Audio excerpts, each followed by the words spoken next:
Hello, welcome to science channel. मैं हूं पुरंजी sir और आप देख रहे हैं साइंस चैनल। आज हम नेक्स्ट टॉपिक लेकर के आपके सामने उपस्थित हैं। पाचन तंत्र। पाचन तंत्र हमारे शरीर का एक मुख्य तंत्र है।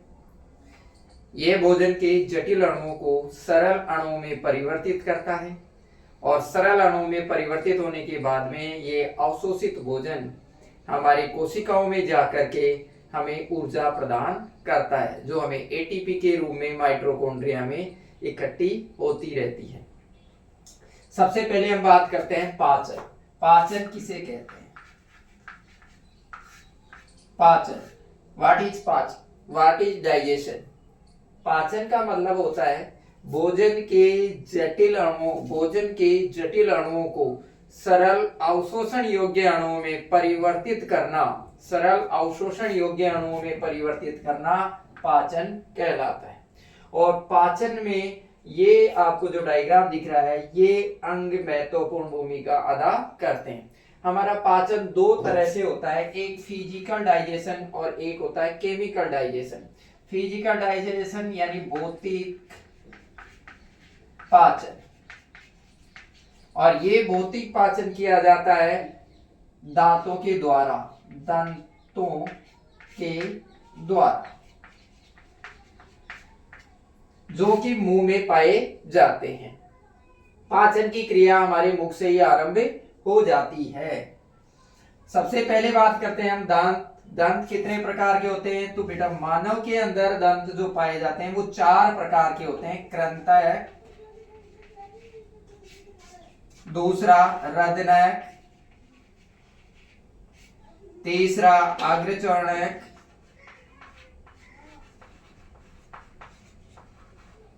और चौथा होता है चर्णक।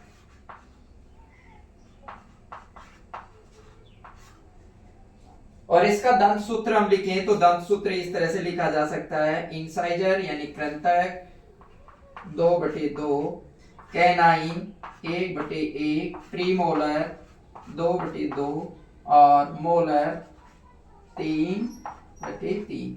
इसका होल 2 करते हैं क्योंकि ये हाफ मुंह का सूत्र है, तो पूरे मुंह का क्या हो जाता है? डबल। इस तरह से आपसे ये पूछा जाता है कि कृंतकों की संख्या कितनी होती है? कृंतकों की संख्या बेटा 8 होती है। कितनी होती है? 8। इसका डबल कर लो, 2 2 4, 4 नहीं 8, डबल कर दो। इसी तरह रंध्रकों की संख्या कितनी होती है? 4। प्रीमोलर की संख्या कितनी होती है? 8।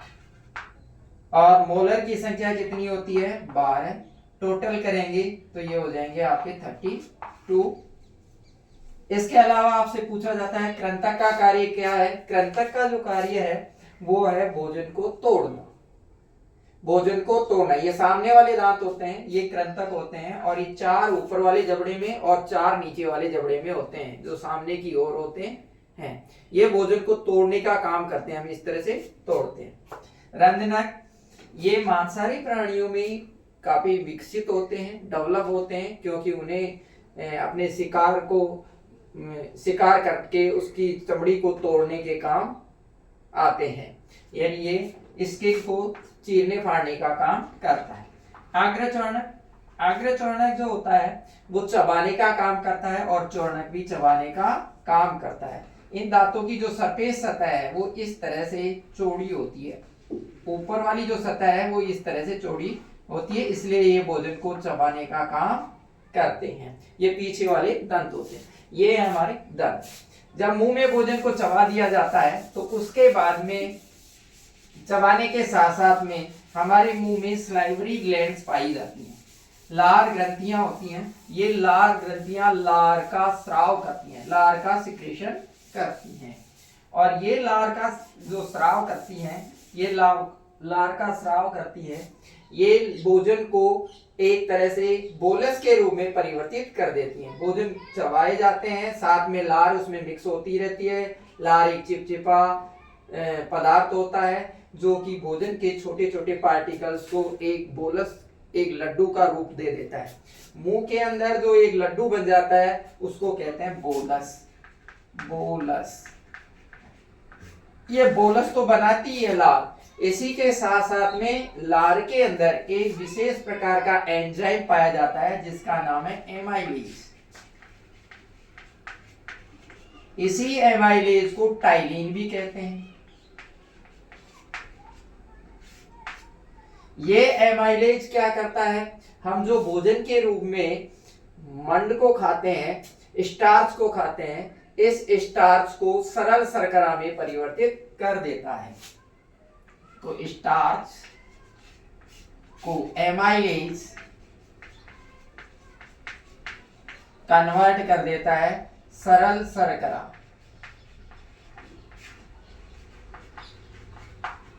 जिसको हम माल्टोज भी कहते हैं। माल्टोज में इसको ये कन्वर्ट कर देता है। इसके बाद में भोजन यहां से चबाने के बाद में इस फूड पाइप से होता हुआ एपिग्लोटिस के पास आता है। एपिग्लोटिस एक ढक्कन के रूप में काम करता है। यह श्वसन नली और भोजन नली दोनों के लिए एक ढक्कन का काम करता है। ये कार्टिलेज का बना होता है। ये जब हम भोजन को निगलते हैं उस समय ये विंड पाइप के लग जाता है, श्वसन नली के लग जाता है, और जब हम श्वसन क्रिया करते रहते हैं उस समय ये ग्रास नली यानी भोजन नली फूड पाइप के ढक्कन के रूप में लग जाता है। यही कारण है कि जब हम श्वसन क्रिया करते हैं तो श्वसन क्रिया के समय कभी भी ये भोजन नली में एयर नहीं जाती है। इसी प्रकार से जब हम भोजन को निगलते हैं तो ये भोजन जो निगल रहे हैं या कुछ लिक्विड पी रहे हैं ये कभी भी विंड पाइप में नहीं जाता है। इसको रोकने का काम करता है एपिग्लोटिस, जो कहां पर स्थित होता है, यहां पर स्थित होता है। यहां से ये फूड पाइप है, इसके ऊपर से जाती है, इस तरह से विंड पाइप जाती है और फिर यहाँ आ जाते हैं लंग्स। इस तरह से यहाँ लंग्स होते हैं। ठीक है। इसके बाद में भोजन जो है आपके ग्रास नली में चला जाता है, फूड पाइप में जाता है। फूड पाइप में ये धीरे धीरे करके उतरता है, एक साथ कभी भी नहीं आता है, तेजी से नहीं गिरता है। यहाँ आने के बाद में ये यहाँ पर एक वाल पाया जाता है जिसका नाम है जठरगम वाल। जठरगम वाल, ये जठरगम वाल खुल जाता है और भोजन आ जाता है आपके स्टोमक में यानी आमाशय में आ जाता है। यहाँ आमाशय में आने के बाद आमाशय में की दीवारों की जो सरफेस सतह है, यहाँ एक विशेष प्रकार की सेल्स पाई जाती हैं। यहाँ पर इसको कहते हैं जठर ग्रंथियां।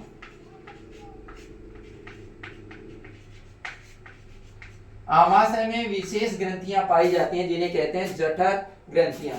जठर ग्रंथियां जठर रस का स्राव करती हैं। जठर रस का स्राव करती हैं। जठर रस का जो केमिकल फॉर्मूला है वो है HCl यानी हाइड्रोक्लोरिक एसिड। इसका पीएच जो वैल्यू है वो होता है 1.2। याद रखना, नोट कर लेना, पीएच वैल्यू जठर रस का 1.2 होता है। ये कई बार पूछा जाता है। अब वर्क ऑफ हाइड्रोक्लोरिक एसिड, जठर रस का कार्य क्या है? जठर रस आए हुए भोजन को गलाने का काम करता है। जो आपने भोजन खाया है उस भोजन को गलाने का काम करेगा, और गलाने के साथ साथ ही ये इस भोजन को के साथ में आए हुए जो बैक्टीरिया हैं, हम जब भोजन खाते हैं तो कुछ बैक्टीरिया भी उसके साथ में इन्वायरमेंट में होते हैं, वो भोजन नली में चले जाते हैं, आमाशय में चले जाते हैं। लेकिन घबराने की कहीं आवश्यकता नहीं है। यहाँ आमाशय में जठर रस है। ये जठर रस एक तरह से तेजाब का काम करता है, एसिडिक है होने के कारण ये बैक्टीरियाओं को नष्ट करने का काम करता है, तो बैक्टीरिया इससे नष्ट हो जाते हैं, तो ये भी काम करता है। इसके अलावा ये जो जठर रस है ये दूसरा काम और करता है, भोजन को एसिडिक प्रॉपर्टी देता है, भोजन को अम्लीय माध्यम प्रदान करता है। जब अम्लीय माध्यम प्रदान करता है तो आमाशय में पाए जाने वाले जो दो एंजाइम है वो काम करते हैं। पहला एंजाइम होता है रेनिन और दूसरा एंजाइम होता है पेप्सिन। रेनिन एंजाइम दूध का पाचन करता है, और दूध में होता है केसीन प्रोटीन। केसीन प्रोटीन, इस केसीन प्रोटीन को रेनिन एंजाइम परिवर्तित कर देता है पैरा केसीन में, परिवर्तित कर देता है इसको पैरा केसीन में। इसी तरह से प्रोटीन जो होती है, जो भोजन के रूप में हम खाते हैं, उस प्रोटीन को तोड़ने एसिडिक माध्यम में पेप्सिन, अम्लीय माध्यम में पेप्सिन जो एंजाइम है वो प्रोटीन को तोड़ देता है पेप्टाइड में, पेप्टाइड में तोड़ देता है, यानी प्रोटीन का सरल रूप पेप्टाइड, पेप्टाइड में ये इसको कन्वर्ट कर देता है। ये दोनों यहां पर पाचन होता है। इसके अलावा भी हमारे आमाशय में एक विशेष दीवार पाई जाती है, जो कई बार आपसे बोर्ड में पूछा जाता है कि आमाशय भोजन को गला देता है। कुछ मांसाहारी व्यक्ति होते हैं, वो मांसाहारी व्यक्ति मांस खाते हैं, वो उसको गला देता है, परंतु हमारा जो स्टोमक है, आमाशय है, वो खुद ही मांसपेशियों से बना हुआ है, मांसल है, इसका डाइजेशन क्यों नहीं करता, इसको क्यों नहीं गलाता? तो इसका आंसर है आमाशय के इंटरनल जो वाल होती है, इंटरनल जो दीवार होती है, आंतरिक जो दीवार होती है, उस आंतरिक दीवार पर श्लेष्मिक झिल्ली पाई जाती है, म्यूकस मेम्ब्रेन पाई जाती है। इस श्लेष्मिक झिल्ली के कारण ही यह जठर रस आमाशय की दीवारों को नहीं गला सकता। ये आमाशय की दीवारें इस म्यूकस मेम्ब्रेन के कारण प्रोटेक्ट रहती हैं, सुरक्षित रहती हैं। तो आमाशय में श्लेष्मिक झिल्ली पाई जाती है जो कि आमाशय की जठर रस से सुरक्षा करती है। इसके बाद में भोजन यहाँ पर बिल्कुल मिक्स होकर के तरल ठोस के रूप में परिवर्तित हो जाता है और इस तरल ठोस को हम कहते हैं अब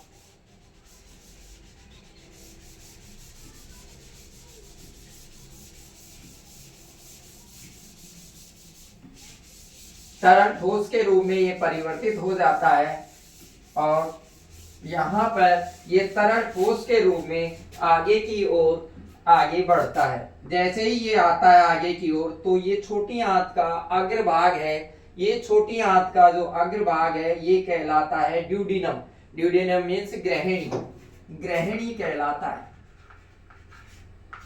इसी ग्रहणी के अंदर यहाँ से लीवर से के द्वारा सिक्रेशन किया गया बाइल जूस, जिसका गाल ब्लेडर से बाइल जूस आता है।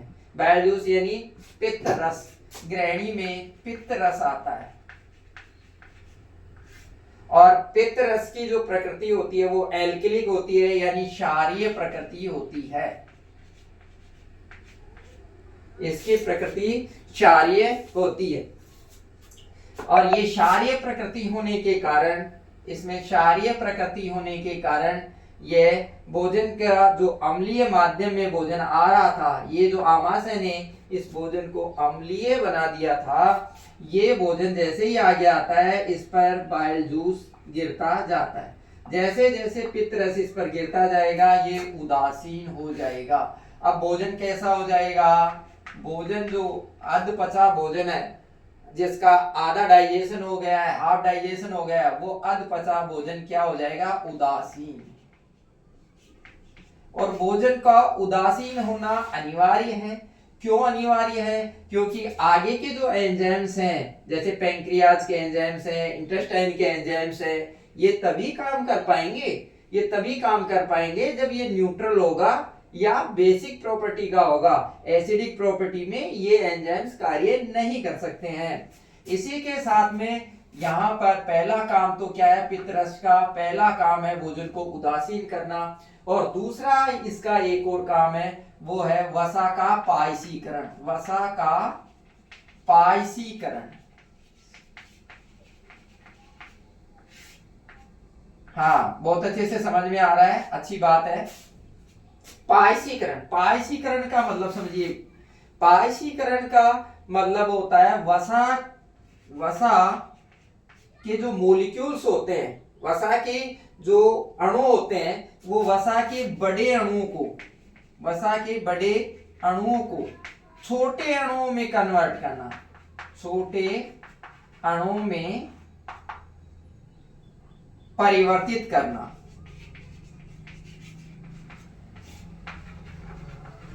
छोटे अणु में परिवर्तित करना, ये किसका काम है? इसका पितरस का ही काम है। पितरस भोजन के बड़े अणुओं को छोटे अणु में परिवर्तित कर देता है। भोजन के बड़े अणुओं को किस में परिवर्तित कर देता है? छोटे अणुओं में। तो याद रखना प्रिय स्टूडेंट कि पित्तरस के दो कार्य हैं, एक है भोजन को क्षारीय माध्यम प्रदान करना और दूसरा है वसा का पायशीकरण करना। यदि चैनल को सब्सक्राइब नहीं किया है तो चैनल को सब्सक्राइब कर दें और बेल आइकन को भी दबा दें, और आपके अच्छी तरह समझ में आ रहा है तो इसको लाइक भी कर दें ताकि आने वाले वीडियोस आपको समय पर उपलब्ध हो सकें।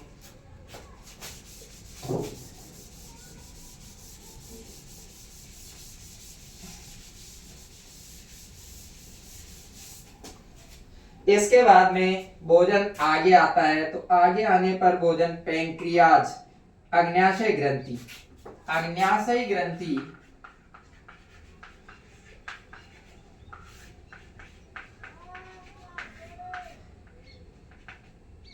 ये अंतःस्रावी और बाह्यस्रावी दोनों प्रकार की ग्रंथि है।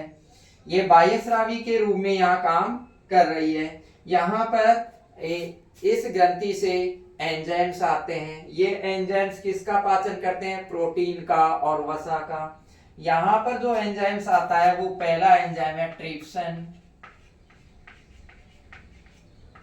ट्रिप्सिन एंजाइम, पहला एंजाइम यहाँ पर ट्रिप्सिन आता है और दूसरा एंजाइम काइमोट्रिप्सिन आता है।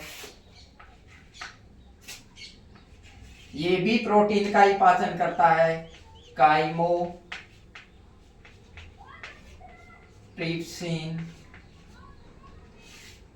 और तीसरा एंजाइम जो आता है वो है लाइपेज, जो वसा का पाचन करता है। और चौथा न्यूक्लियेजेज। ये न्यूक्लियेजेज जो एंजाइम्स है ये डीएनए व आरएनए को तोड़ने का काम करता है।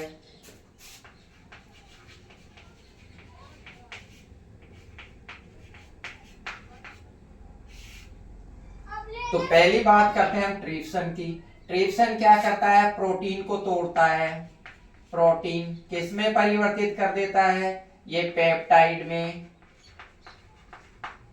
पेप्टाइड में ट्रिप्सिन क्या करता है? प्रोटीन को तोड़ता है। किस में? पेप्टाइड में। काइमोट्रिप्सिन भी क्या करता है? प्रोटीन को तोड़ता है।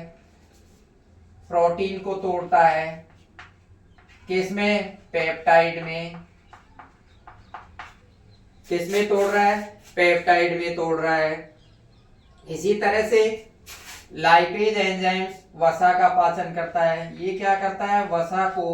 वसा अम्ल में परिवर्तित कर देता है। वसा अम्ल और ग्लिसरॉल, वसा अम्ल और ग्लिसरॉल में परिवर्तित कर देता है। न्यूक्लियेज क्या करता है? न्यूक्लियेज डीएनए और आरएनए जो डेड हो जाती हैं सेल, उनके अंदर जो न्यूक्लियस होता है उस न्यूक्लियस में डीएनए और आरएनए होते हैं। इन डीएनए और आरएनए को कौन तोड़ता है? न्यूक्लियेज।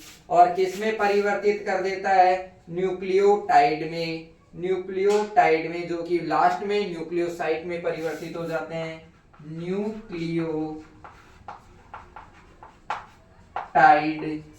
न्यूक्लियोटाइड में इसको कन्वर्ट कर देता है। ये पाचन होता है प्रिय छात्रों अग्न्याशय ग्रंथि के द्वारा, जो कि आपको ये दिख रही है। ये अग्न्याशय ग्रंथि है। ये लीव्स की आकृति की होती है। जब यहाँ भोजन का लगभग अधिकांशतः पाचन हो जाता है, अधिकांश डाइजेशन हो जाता है, तो उसके बाद में भोजन स्मॉल इंटेस्टाइन के मीडियम पार्ट में जाता है, यानी मध्य वाले भाग में चला जाता है। जो मध्य वाला भाग है इसके अंदर आंतरीय रस आते हैं। इसके अंदर भी आंतरीय रस आते हैं। इंटेस्टाइनल जूस कहते हैं इनको।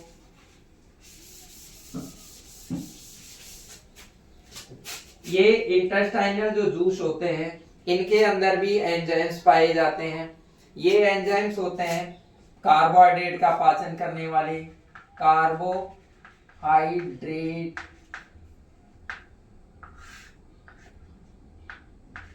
का पाचन।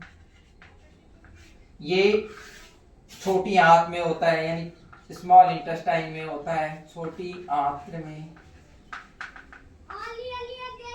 ये छोटी आंत में कौन कौन से एंजाइम्स होते हैं? इसमें माल्टोज होता है, टोज। दूसरा सुक्रोज का पाचन, माल्टोज का यहाँ पाचन होता है, सुक्रोज का होता है, लैक्टोज का होता है। लैक्टोज शर्करा ही है, लाइपेज है। यहां भी लाइपेज पाया जाता है जो वसा का पाचन करता है, इंटेस्टाइन में भी, क्योंकि कंप्लीट डाइजेशन यहाँ पर नहीं होता है। तो जो इंटेस्टाइन, स्मॉल इंटेस्टाइन है, इसका एक एंजाइम होता है लाइपेज। लाइपेज जो कि वसा का पाचन करता है, यानी फैट का डाइजेशन करता है। यहीं पर न्यूक्लियेज भी होता है जो कि अभी पाया गया था।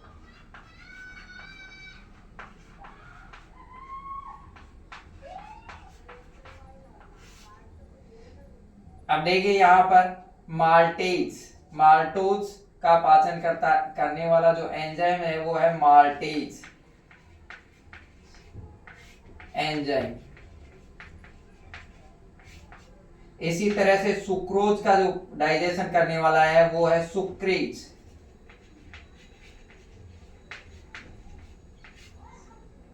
एंजाइम। इसी तरह लैक्टोज का डाइजेशन करने वाला है लैक्टेज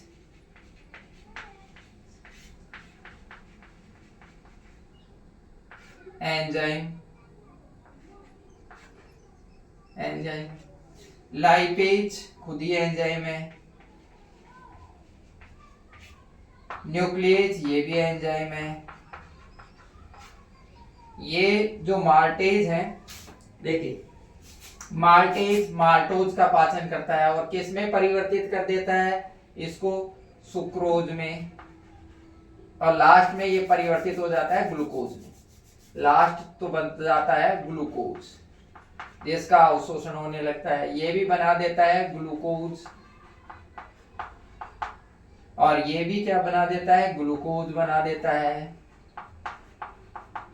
और लाइपेज क्या करता है? लाइपेज वही काम करता है जो यहाँ पे इंटेस्टाइन का लाइपेज कर रहा था, वसा अम्ल में परिवर्तित कर देता है, वसा अम्ल में कन्वर्ट कर देता है।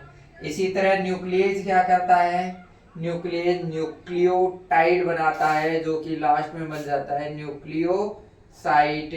ये न्यूक्लियेज डीएनए और आरएनए के हैं जिनको तोड़ने का काम करता है, यहाँ पर बन जाता है न्यूक्लियोसाइड।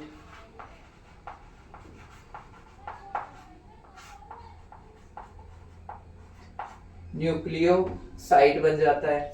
इस तरह से यहाँ पर कंप्लीटली डाइजेशन हो जाता है, लगभग कंप्लीट डाइजेशन यहाँ पर हो जाता है।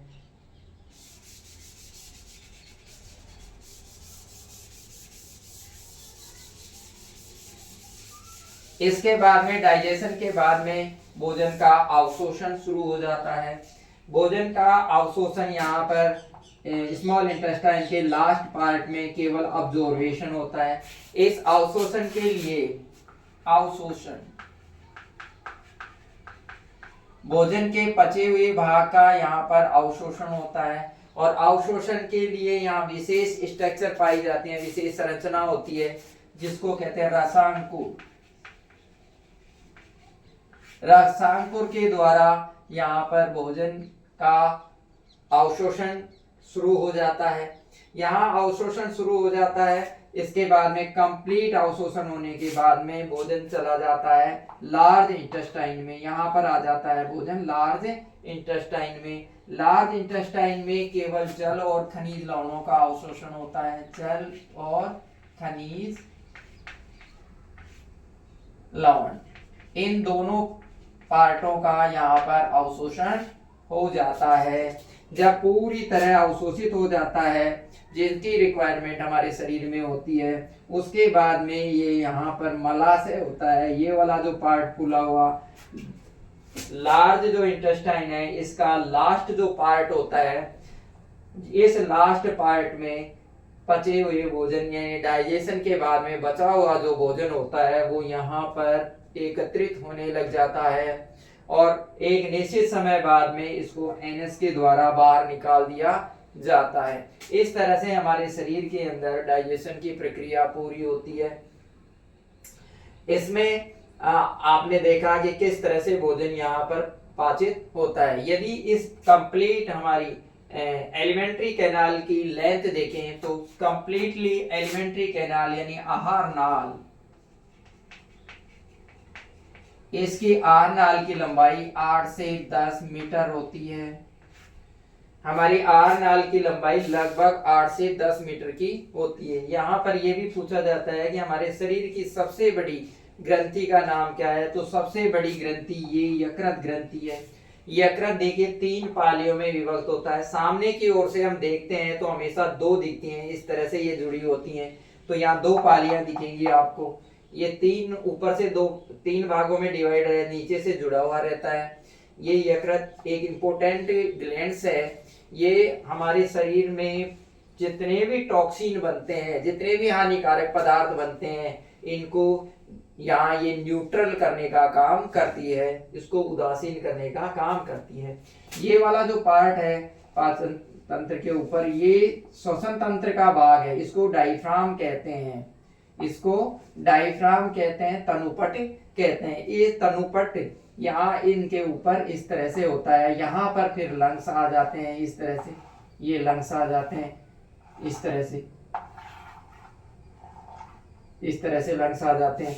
तो ये इस तरह से हमारे शरीर के अंदर भोजन का पाचन होता है और पचे हुए भोजन का अवशोषण हो जाता है और अवशोषित भोजन हमारी कोशिकाओं में पहुंच जाता है।